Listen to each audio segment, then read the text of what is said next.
professora Analice Cardoso e hoje nós vamos dar continuidade às teorias sociais do século XIX, vendo o assunto socialismo científico ou marxismo. E aí essas ideias vêm justamente para combater as ideias da nossa aula anterior do socialismo utópico.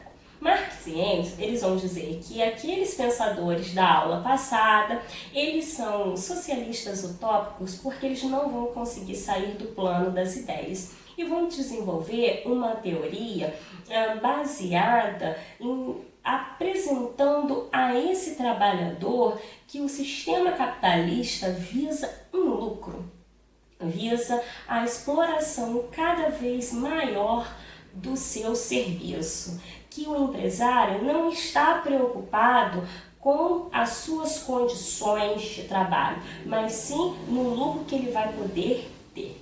Portanto, o capitalismo ele vem para cada vez mais obter lucro em cima do trabalho desse operário.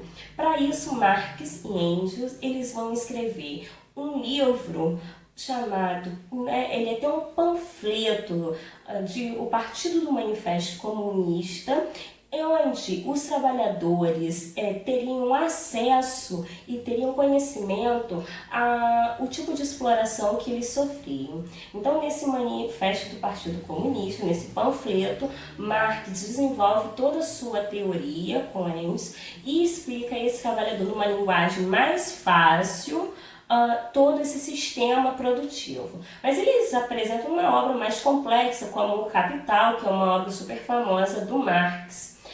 Dentro da teoria marxista, vai ser desenvolvido o conceito de materialismo dialético.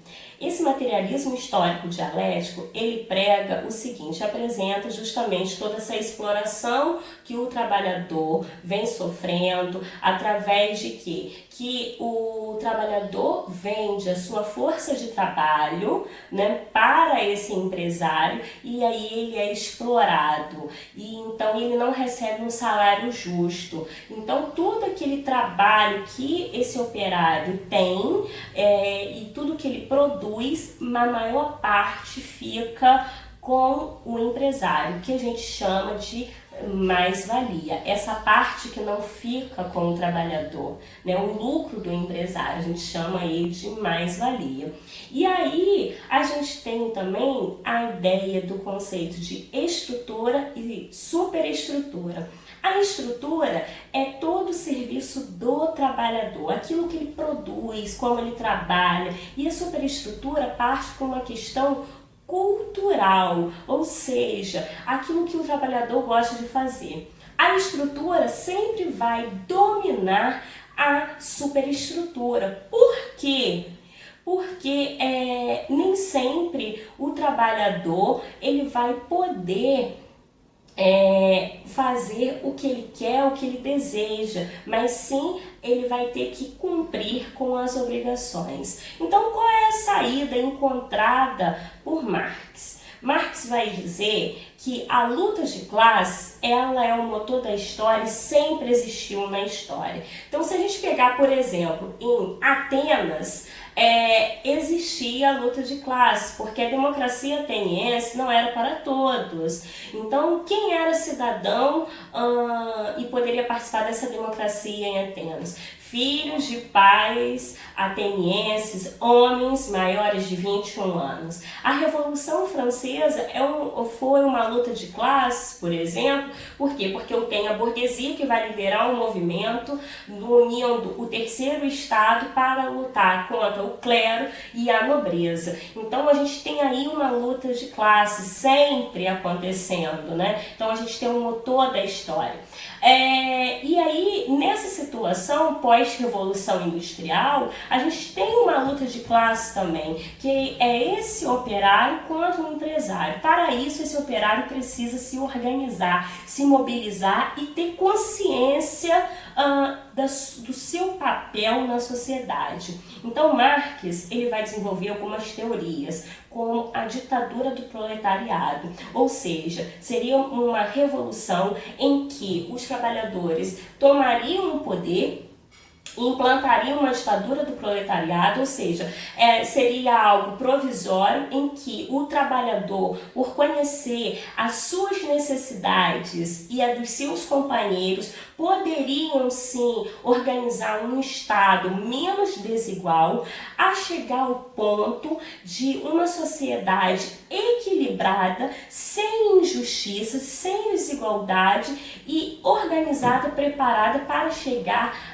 ao comunismo. Ou seja, o socialismo, que seria implantado a partir da ditadura do proletariado, seria o quê? Quando o Estado tomaria todos os meios de produção para si e faria uma redistribuição das riquezas, seria uma fase de transição para chegar ao comunismo. Então, o socialismo, ele seria uma fase de transição para chegar ao comunismo. O comunismo seria uma sociedade em que todos agiriam e teriam os mesmos direitos, da mesma forma. Então seria uma sociedade igualitária. Tão igualitária que não precisaria da existência de um Estado. Pois bem, aí vocês poderiam me perguntar assim, Annalise, e na prática?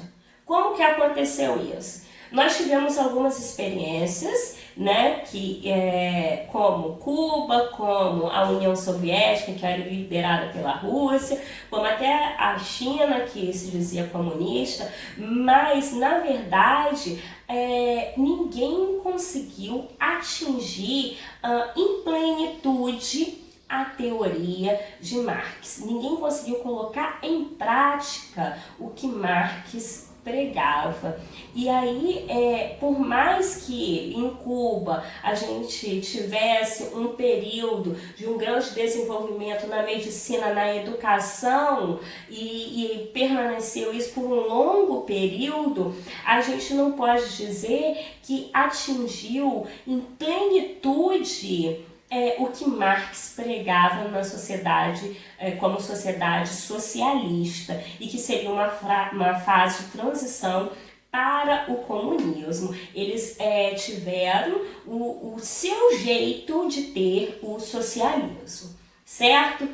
Espero que tenham gostado. Não deixe de se inscrever no canal que vai aparecer aqui abaixo e dar um like nesse vídeo.